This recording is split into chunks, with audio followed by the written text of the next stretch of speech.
Bem-vindos aqui ao canal Modernidade Ciência, e hoje eu preparei aqui para vocês um assunto de um fato real ocorrido aí recentemente, mas que eu acho que é bastante interessante, onde eu vou levantar a questão do turismo espacial, do uso da baixa órbita da Terra e das viagens no espaço profundo dos seres humanos, né?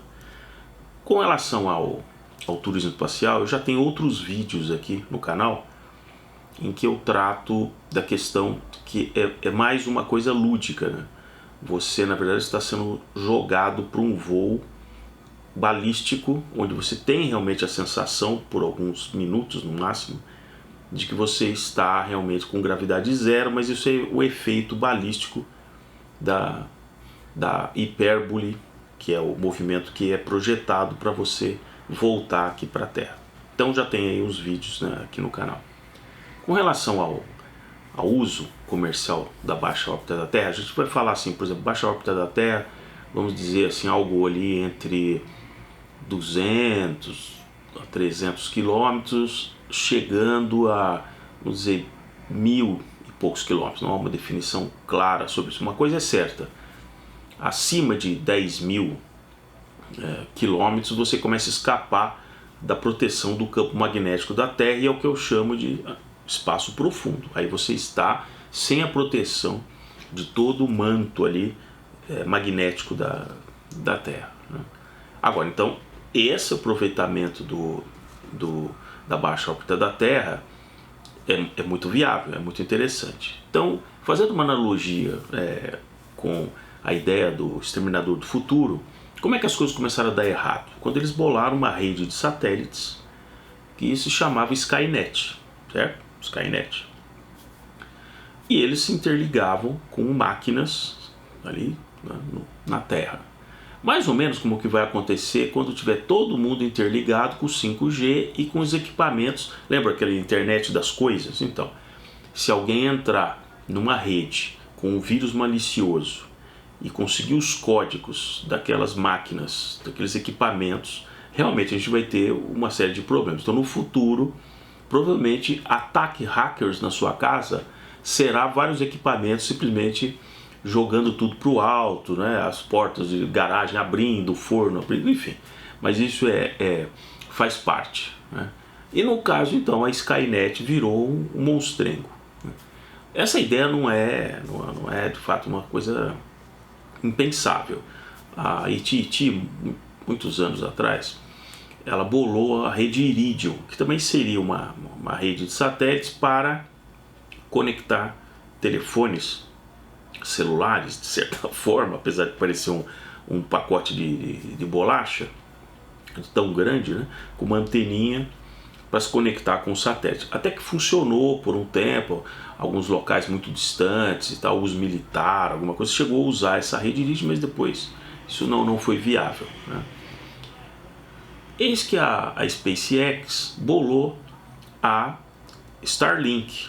Então a Starlink é realmente essa rede de satélites. Na verdade são mini satélites e por isso são milhares de satélites.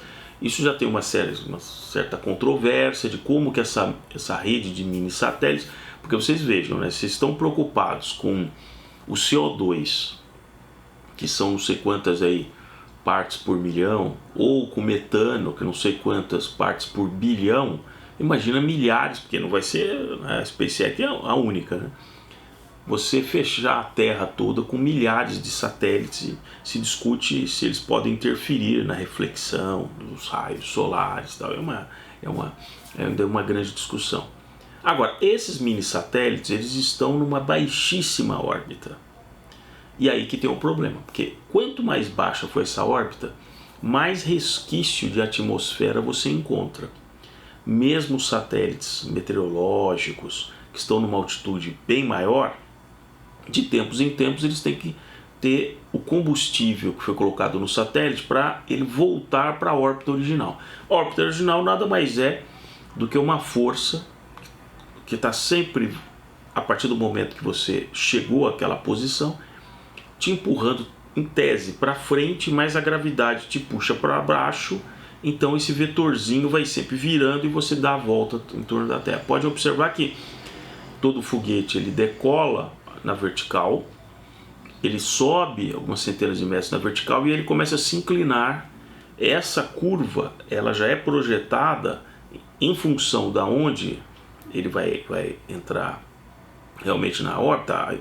A Estação Espacial Internacional, por exemplo, está ali nos 450 quilômetros, né, de altitude. Então ele tem que ir programando aquilo para que quando ele chegue ali em 450 quilômetros ele já está, vamos dizer assim, na horizontal em relação à Terra.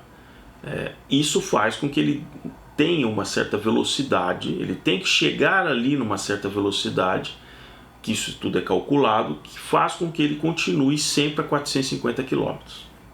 Só que mesmo nessa coisa tem o chamado um arrasto, e esse arrasto faz com que lentamente você perca velocidade. Se você for perdendo velocidade, a gravidade vai começar a te puxar e vai te acelerar para baixo. E aí por isso que de tempos em tempos aquilo é colocado de novo naquela altitude.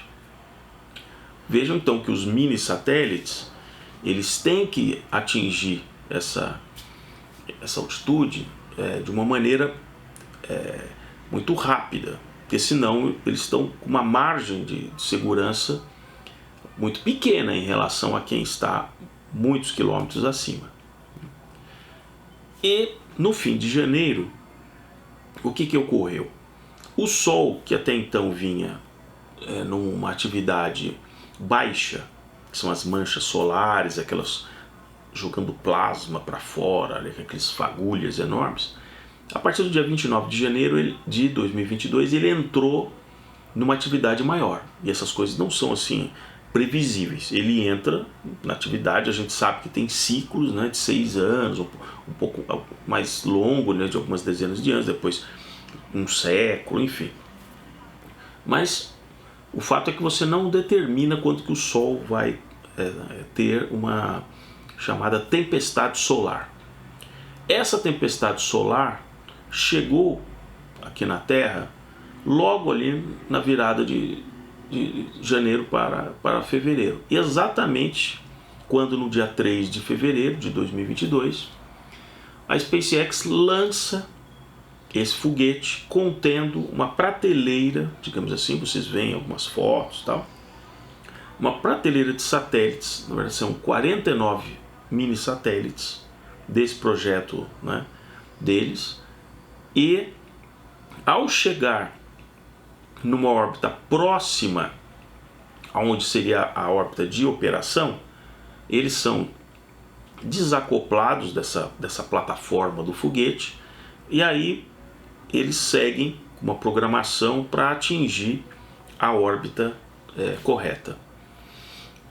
Um dia após o lançamento, e você, quando você faz esse ajuste, por exemplo, de órbita, não é uma coisa que simplesmente você usa o combustível e fala assim, não, muda desse patamar para esse patamar. Não é assim. Você vai aproveitando cada volta que você está dando em torno da Terra para ir elevando um pouco essa altitude. Então, por isso que isso leva tempo. Muitas vezes vocês veem cápsulas que vão se acoplar na estação espacial, uma coisa vai chegar na órbita da estação espacial. Outra coisa é ela conseguir sincronizar com o movimento para conseguir fazer o acoplamento. Muitas vezes isso pode levar 2 dias depois, que eles aí finalmente fazem o acoplamento. Por quê? Porque ele está numa órbita um pouco menor e aí eles vão ajustando isso para que finalmente volta a volta ele se encontre exatamente. Isso é muito importante, porque se você errar essa questão da órbita, você errar na velocidade, você pode atingir uma altitude que fique incontrolável para você simplesmente fazer essa órbita. Você acaba colocando muita velocidade e ele simplesmente não entra na órbita que você queria. Há alguns meses atrás, a SpaceX, com um foguete, com um satélite maior, era uma coisa mais do que esses mini satélites, ele tinha que atingir uma órbita num patamar bem mais alto. Por exemplo, os satélites geoestacionários que ficam orbitando na mesma velocidade de rotação da Terra estão a 336 mil quilômetros, por exemplo, da Terra, porque aí ele consegue ficar girando exatamente no sincronismo da rotação da Terra, então ele fica parado, entre aspas, em relação ao ponto no Sol. Alguma coisa deu errado e ele não foi para essa órbita que ele deveria estar, ele escapou, e aí quando ele escapa, formando uma espécie de elipse, a própria rotação da Terra, a própria gravidade da Terra vai fazendo com que ele vai ganhando energia, como se fosse aquela funda que matou o Golias, né? Que o Davi girou várias vezes até que ele disparou. E foi o que aconteceu com esse foguete da SpaceX. Ele saiu totalmente fora de controle, saiu da órbita da Terra, e a partir do momento que você sai da órbita da Terra, tem um outro corpo bastante grande, né? Que é bastante relevante, que é a Lua.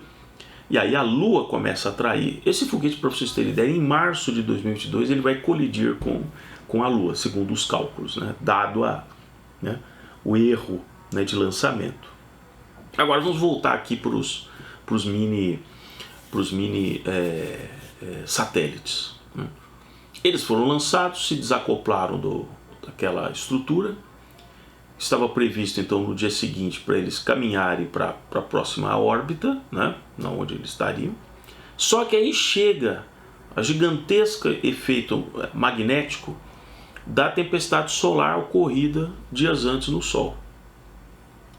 Com a chegada dessa enorme energia, ele muda a característica, veja que interessante, ele muda a característica dessa alta atmosfera da Terra, que é o que muitas vezes nas latitudes mais altas se vê aquelas auroras boreais, tal. Aquilo ali é todo um efeito magnético das partículas ionizadas na alta atmosfera, e nas altas latitudes isso é mais perceptível, você percebe melhor porque você tem uma espessura, digamos assim, né, de atmosfera menor do que se você estivesse ali no Equador. Então fica mais fácil de ver esse fenômeno nos polos, né? O fato é que quando chegou essa tempestade solar, ele muda a densidade, apesar de ser um ambiente muito tênue, uma pressão baixíssima, pouquíssimas partículas ali de oxigênio, nitrogênio, né, que é a maior parte da atmosfera nossa, ele se torna momentaneamente, quando eu digo momentaneamente, é assim, muito rapidamente, a densidade muda. E a densidade, a gente sabe que é uma quantidade de massa dividida por um certo volume. Então, aquilo que foi projetado para circular a Terra, já calculando com um certo arrasto, foi calculado que para aquela altitude que eu comentei, que é aquela órbita, o arrasto seria de 0,00 tanto. Então você saberia em quantos meses você teria que de repente dar uma recarga antes que aquilo começasse a perder altitude. Só que subitamente, na altitude de lançamento, né, desacoplamento desses satélites, a densidade ali aumentou algo assim 50% a mais. Imagina um lugar que você tem água, 1 grama por centímetro cúbico, que é o que a gente mede na água em temperatura normal, no nível do mar e tal. E aí de repente a água, aquela mesma quantidade de água, naquele volume, tem uma massa não de 1 grama, mas de 1,5 grama. Faz uma enorme diferença na densidade, né? Tanto é que todos nós sabemos que você tentar fazer uma flutuação num lago de água doce e fazer uma flutuação no mar ou num lago salgado é muito mais fácil, porque a densidade ali é maior do lago salgado ou do mar, e você tem uma capacidade maior de flutuar, porque o meio onde você está ali é mais denso, então você não afunda tão rápido, né? Agora, por outro lado, se o ambiente onde você está circulando, né, fazendo essa órbita, se tornou mais denso, o arrasto também cresceu em 50%. Então, ainda que o controlador aqui das estações da SpaceX, né, no solo, tentassem reprogramar os satélites para que eles saíssem o mais rápido possível dessa altitude, dos 49 satélites lançados, 40 não conseguiram. E começaram realmente a reentrar na atmosfera. Estações ali na região do México, na latitude do México, detectaram como se fossem meteoritos riscando o céu, que provavelmente eram esses pequenos satélites reentrando na atmosfera, né? Foi um incidente, né, que não pôde ser previsto. Provavelmente a SpaceX vai ter que reavaliar, porque é um custo muito alto de lançamento, de projeto e tal. Ela não pode, por exemplo, vamos dizer assim, não, 1 em cada 5 foguetes, 1 em cada 7 foguetes acontece uma coisa dessa. Então certamente ela vai ter que reavaliar como é que ela coloca esses pequenos satélites em órbita.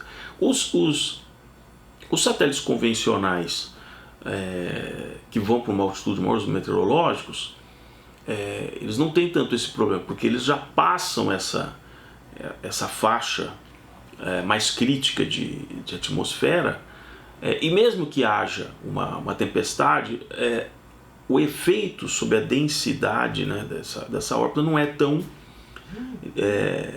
forte como acontece com uma órbita mais baixa.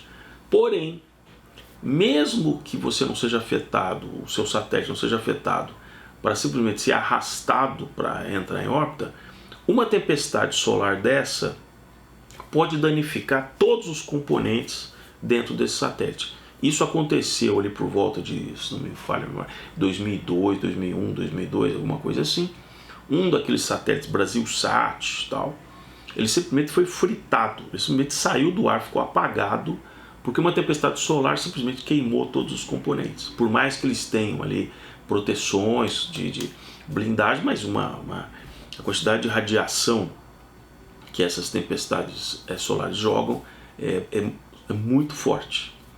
Agora, vejam que interessante, que esse é o ponto que me motivou a fazer o vídeo aqui.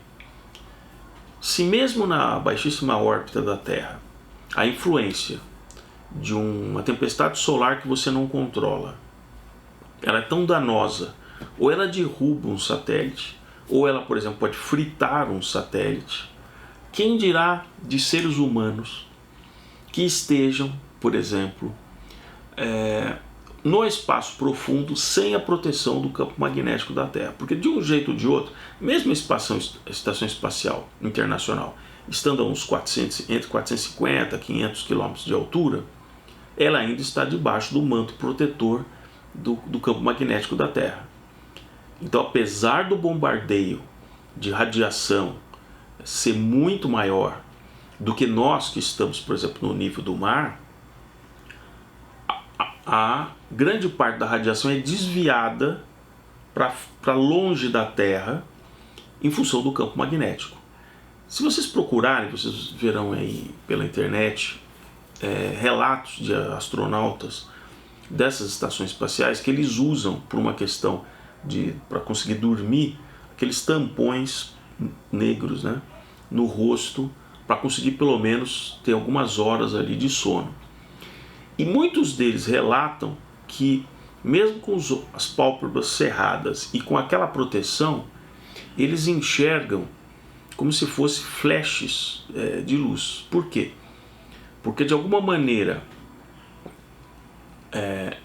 partículas de alta velocidade penetram, né, passam simplesmente pela estrutura da nave, que é uma estrutura, ela é delgada, não é uma coisa feita de chumbo, né? E em alguns momentos aquilo colide com a retina do astronauta. E isso faz com que a retina imagine que é como se fosse um fóton que colidiu com os nossos olhos quando você está com os olhos abertos e tem luz. Então, mesmo eles com os olhos fechados, eles relatam que tinha alguns flashes, assim, alguns riscos de luz. Então se percebe que parte daquilo entra para dentro da estação espacial. Muitos dos astronautas que ficam meses, se vocês virem entrevistas até do astronauta brasileiro, ele relata isso, que muitos deles desenvolvem certas sequelas em função de ter ficado expostos à radiação por um longo período, uma radiação muito maior do que está na Terra. É claro que é medido quanto de radiação eles recebem por dia, estando ali há um ano, por exemplo, numa estação espacial. Alguns chegam a ficar um ano, mas como cada organismo é diferente do outro, como essas perturbações de tempestade solar são diferentes, dependendo da época do ano, dependendo daquela época, os efeitos colaterais nos astronautas são também diferentes. Então por que eu estou colocando isso? Será um grande teste, de fato, quando tentarem levar seres humanos para uma viagem longa. Só a viagem a Marte leva 6 meses. Nas melhores das hipóteses, leva 6 meses. 6 meses no espaço profundo, e você, na verdade, segue uma órbita semelhante a essa que eu falei. Você tem que, na verdade não é órbita, é uma trajetória que você intercepta Marte daqui a 6 meses. Então você calcula a posição de Marte daqui a 6 meses, que é muito previsível. Os planetas, desde o Kepler, o movimento deles é muito previsível, é uma coisa matemática. O próprio Kepler ficou tão impressionado com essa precisão que ele escreveu no trabalho dele inicial, ele disse assim, olha, porque o Criador quis que fosse assim, né? Ele ficou tão emocionado com aquela precisão que ele disse, não é possível. Então o Criador quis que fosse dessa maneira. Então você sabe a posição de Marte em relação, por exemplo, à Terra, onde ele vai estar daqui a 6 meses. E os lançamentos, evidentemente, são programados quando a distância entre a Terra e Marte é a menor, que não acontece tão frequentemente. Isso aí leva, pelo menos ali, 2 anos, depois tem 6 anos, ele se afasta, depois ele se aproxima. Então essa nave, ela é lançada para ela realmente interceptar Marte dali a 6 meses. Então você joga a nave numa direção onde na verdade Marte não está, né? Você simplesmente vai interceptar, porque Marte vai chegar naquele ponto, e aí a partir de um certo momento a influência da gravidade da Terra desaparece e a gravidade de Marte é que te puxa. Boa parte do resto da viagem é feito pela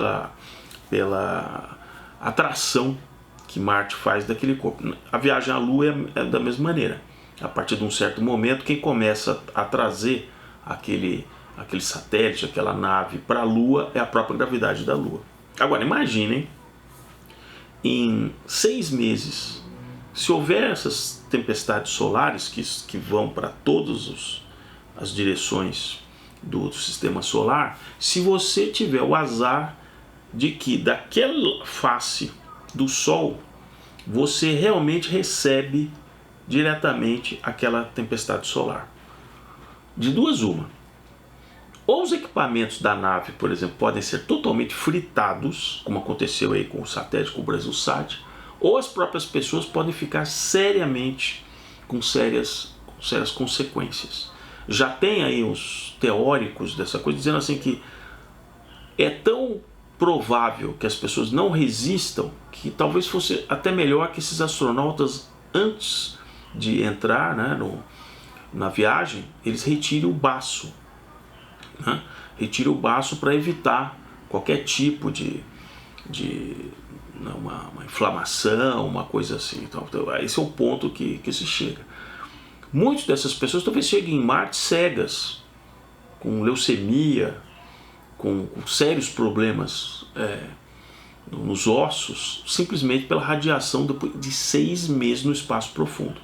Vocês têm que lembrar que assim, todas essas espaçonaves, todos esses, sejam os ônibus espaciais que iam até ali a 750, 800 quilômetros de altitude, eles iam até mais alto para colocar, por exemplo, o telescópio Hubble, foram bem mais altos do que a própria estação espacial, mas ainda assim protegidos pelo campo magnético da Terra e pelo cinturão de Van Allen, que eu já fiz alguns vídeos a respeito, não vou me alongar aqui. Esse é o grande desafio. Aí você vai dizer, pois é, Paulo, mas esse problema não está resolvido? Em 1969, pela primeira vez, foram até a Lua, voltaram, não teve problema nenhum. Bom, essa é uma história bastante controversa, tem toda uma questão, não, mas como que eles não ficaram sujeitos a essa radiação?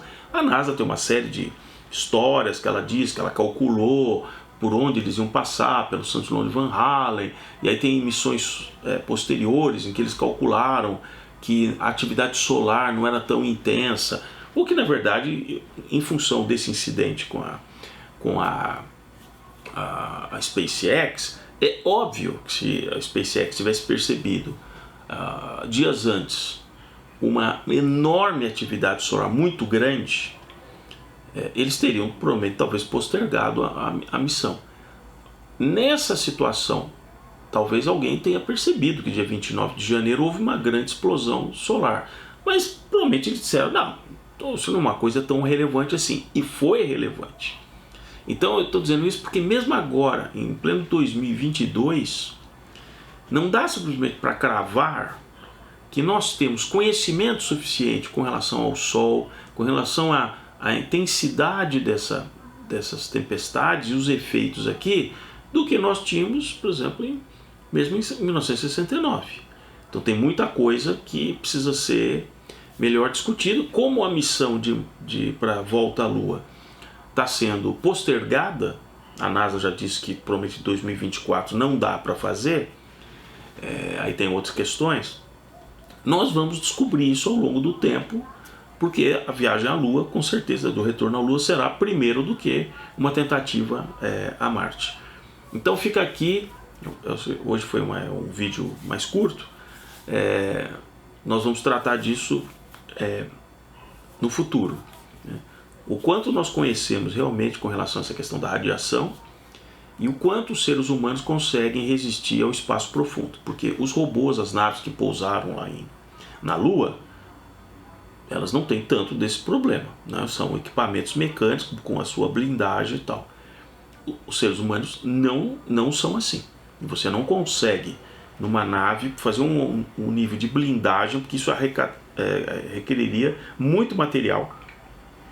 A nave ficaria inviável, e mesmo blindagens muito potentes, alguns tipos de raios cósmicos, tem por exemplo, como um raio gama, ele pode penetrar rapidamente numa espessura de alguns centímetros e na desaceleração gerar outros componentes de radiação tão letais quanto o próprio raio gama. Então não é uma solução tão simples assim. Por isso que eu acho que o Elon Musk vai ter que mudar um pouco do discurso em função dele dizer que não, realmente vou levar milhares de pessoas para Marte. Então comecem sempre a pensar sobre isso, que realmente até que ponto não está se misturando o turismo espacial do voo, né, balístico, com uma questão lúdica de não, vamos povoar Marte. Realmente Marte é o nosso novo destino.